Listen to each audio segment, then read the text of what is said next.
Hi everyone, and welcome back to my channel, A Day in the Life as an RA. If you're new here, my name is Zion, and traditionally we do vlogs of what it's like to be an RA. I'll show you through my programs, walk through my building, and whatnot. But today we're going to answer some questions from our viewers and our sponsors, as well as subscribers. Alright, so let's just jump right into it. So the first question is, how have you aided residents in their growth towards self-discovery? So I honestly feel like a really awesome way to help the growth of your residents is honestly your bulletin boards. Like, some examples are, like, we've had bulletin boards in the theme be like self-care, or like what to do after the interview, or like mental health.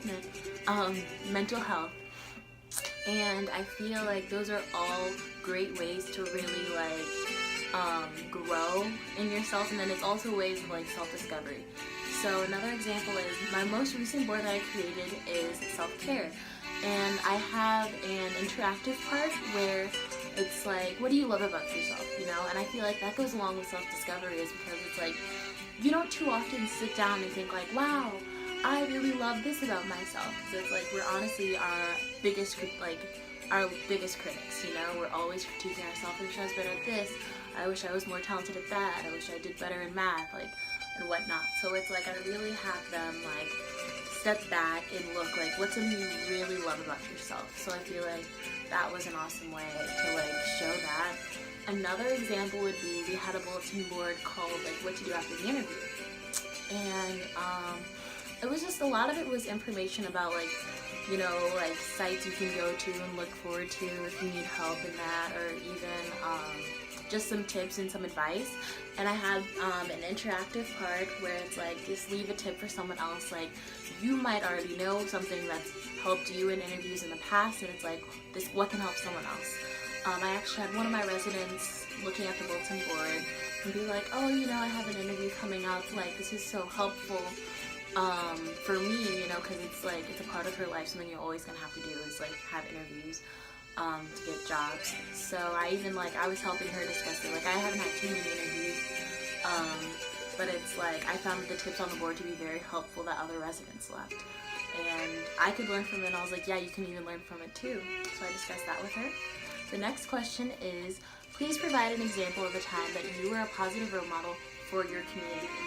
So I feel that I was a positive role model for my community. An example is with one resident. She had came to me and she had questions about like her time management, because she felt that her grades were depleting because of the time she was spending with new friends she had made this semester. Versus like last year, her grades were much higher and her scores were better and she was happier with it. She was like, I feel like it's affecting my grades. What do I do? So I was a good role model in the sense of, I let her know what I do in my life. Is I have a schedule. I have certain days that I spend with my friends, and I have certain days that I just spend with myself, like getting my assignments done.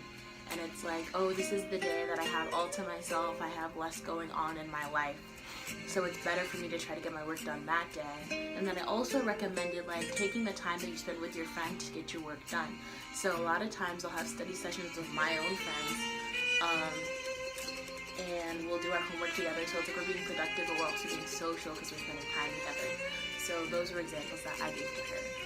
And then another example of how I'm a role model is just cleanliness. Like, we're sharing this space, like we're a community, and it's important that we keep our space clean. So it's like, I'm always like letting them know like, hey guys, we need to keep our space clean. Like, let's stop leaving hair around. Let's clean out what's in the sink. Like, let's clean up after ourselves, because this is our space. Not just one person lives here. We all share in it, the space, because we're a community.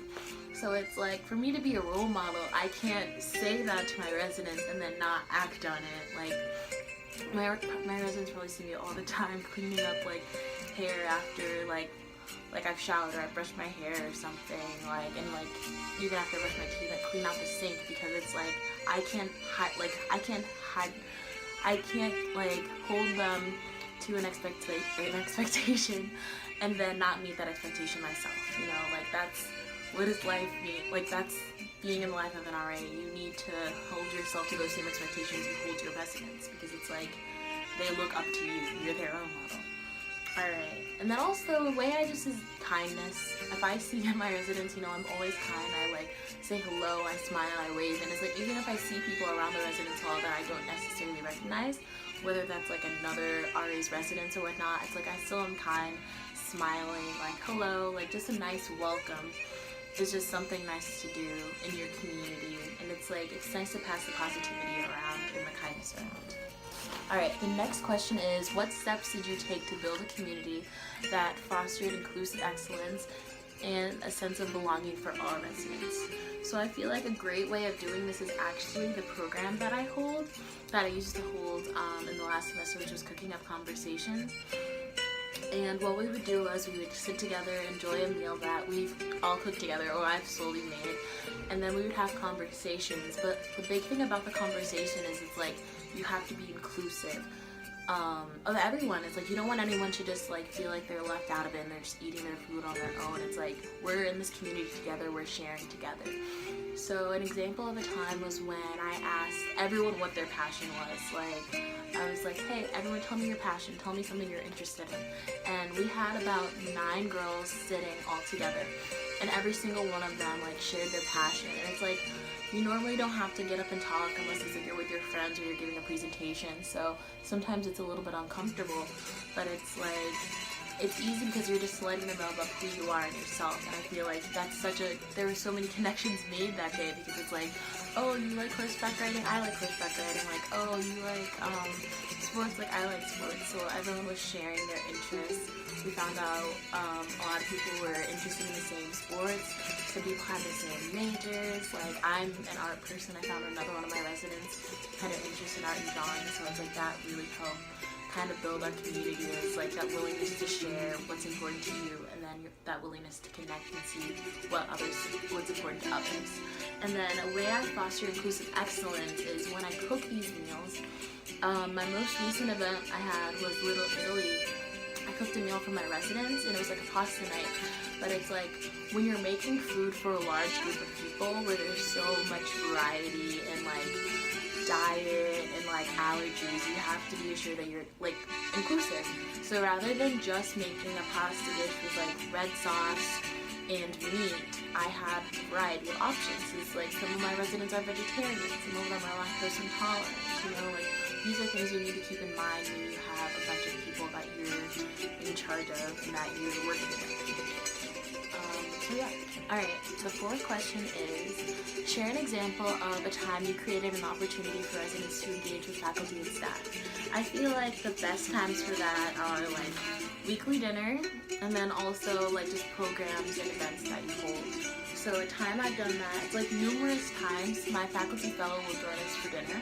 Her name is Chrissy Crawley, and she's very kind. She came to numerous floor dinners, and she would just speak with me and the residents, tell us about her life. She also went to Purdue, so that's another thing that they were always able to connect with her, and just relate about like having to deal with campus, like walking around everywhere. And then also we found out that she was from the same home of Crawfordsville as another resident, so it's like that's another way they were able to connect. And then another way I do that is just like inviting other RAs to the events that I hold. So it's like my residents can get familiar with the other people on staff and the other residents. My other RAs, Ramisha and Ashley, they have come to my events numerous times, and I've gone to theirs, and it's like, it's the best because it's like you can have conversations with their residents, or they can have conversations with your residents, and it's like, it's just another resource for them to utilize, which is awesome, because it's like, I'm not an engineering student, but a lot of my residents are engineering students.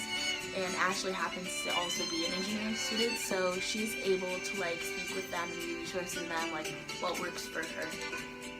So yeah. Alright, and the final question is, how will you be a benefit to your residents, team, staff team, and department next year?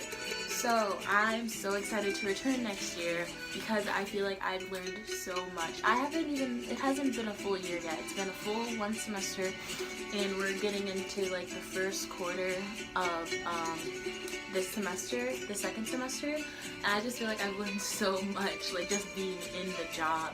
So I'm so excited to bring all that I've learned into my job the next coming year. An example of something I've really learned is just like how to put on a good program. The very first program I had 6 residents come, and like it's changed and it's got so much more elaborate throughout the years. Like my first program, I think it was like an office night. It was like, hey, like let's watch The Office. I've got snacks, you know, and it was nice, but it's like I wasn't getting the attendance and I wasn't able to connect as well as I wanted to, because it's like when you're watching the show, you're not inaudible, you're not able to talk. So the next one is when I started doing cooking up conversations. So we'd eat food. And food was kind of like an incentive to get people to come, and it's like just an enjoy meal, especially Sunday nights when the dining rooms are closed. And then also cooking up conversations, so it was like we were having conversations, we were connecting, so I feel like that's where I've grown. And then my most recent program, I've gotten the most like attendance ever. It was a painting night, and it was also an art history lesson, and then also a pasta night. So it's like I was teaching them about what I know about art history, and then I made them a meal, so it's like we can sit with people, like eat, discuss like our lives, who we are, and then we can all just enjoy painting based on what we learned. And just if I hadn't been in this job, I wouldn't have been able to like come up with an idea of doing a program like that, because it's like once you're placed in the position, it's like you need to learn what the people want and what's the best way for them to connect, and like you need more people in their community. So yeah, and then it's like also I've also just learned about how I feel like I'll do good and benefit my staff team. Is I just like, you have to be welcoming, you have to be kind, and you have to be helpful. And that's something I've learned like through being in the position. When I first got here, I didn't know that it's like just the right thing to do. Like it's always the right thing to do to help people, but it's like just how thankful they are to you, and then it's like how much like you can just create connections through like putting in some time with other people, and then sharing your experiences as well, and just like learning about new people. And also just not judging a book by its cover. It's like you learn that from the start, and that's something you shouldn't be doing ever. But it's like people surprise you, and they'll have the same interests as you, and like you'll be able to connect with them, but it's like you have to let them in, let new people in, and be willing to connect with others. Alright guys, thanks so much for watching this episode of A Day in the Life as an RA. Have a good day. Bye.